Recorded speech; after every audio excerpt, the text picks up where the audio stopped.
Stricture యూరెత్రా అంటే మూత్రనాళంలో ఎక్కడైనా ఆ వచ్చే దారి సన్నబడిపోవడం, నేరో అయిపోవడం, దీనిని స్ట్రిక్చర్ అంటాం. ఇది చాలా చిన్నదిగా ఒక 0.5 సెంటీమీటర్స్ ఉండొచ్చు. కొన్నిసార్లు ఎంటైర్ లెంత్ ఈ మూత్రనాళం మొత్తం కూడా సన్నమైపోయి ఉండొచ్చు. దీనికి ప్రధానంగా కారణాలు ఒకటి యాక్సిడెంట్ వల్ల జరగవచ్చు, సెక్షువల్లీ ట్రాన్స్మిటెడ్ లైంగిక సంబంధమైన ఇన్ఫెక్షన్స్ ద్వారా ఇది వస్తుంటుంది. ఇంకా రేరుగా బిఎక్సో అంటాం, కొన్ని ఆటో ఇమ్యూన్ డిసీజెస్ వల్ల వచ్చే అవకాశం ఉంది.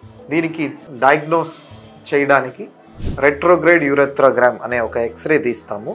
ఇది తీస్తే మనకు స్ట్రిక్చర్ ఎక్కడ ఉంది, ఎంత లెంత్ ఉంది, ఏం ట్రీట్మెంట్ ఇవ్వాలి, ఇవన్నీ మనకు అర్థమవుతాయి. ఈ స్ట్రిక్చర్ ఉన్న వాళ్లకు ఉండే వ్యాధి లక్షణాలు ప్రధానంగా కష్టపడి యూరిన్కి వెళ్ళడం, ముక్కి పోవడం, యూరిన్ ఆగి రావడం, బొట్లుగా రావడం, యూరిన్ పోసిన తర్వాత ఇంకా పూర్తిగా పోలేదేమో, లోపల మిగిలిపోయిందేమో అన్న ఫీలింగ్ ఉండడం, యూరిన్ తరచుగా పోవడం, పదే యూరిన్ ఇన్ఫెక్షన్ రావడం, యూరిన్ పోసినప్పుడు మంట రావడం, ఇవన్నీ దీని యొక్క లక్షణాలు. ఇలాంటి లక్షణాలు ఉంటే డాక్టర్ని సంప్రదించి అల్ట్రాసౌండ్ స్కాన్, అలాగే రెట్రోగ్రేడ్ యూరెథ్రోగ్రామ్ RGU అంటాం, ఆ ఎక్స్రే తీయడం వల్ల వ్యాధి నిర్ధారణ జరుగుతుంది.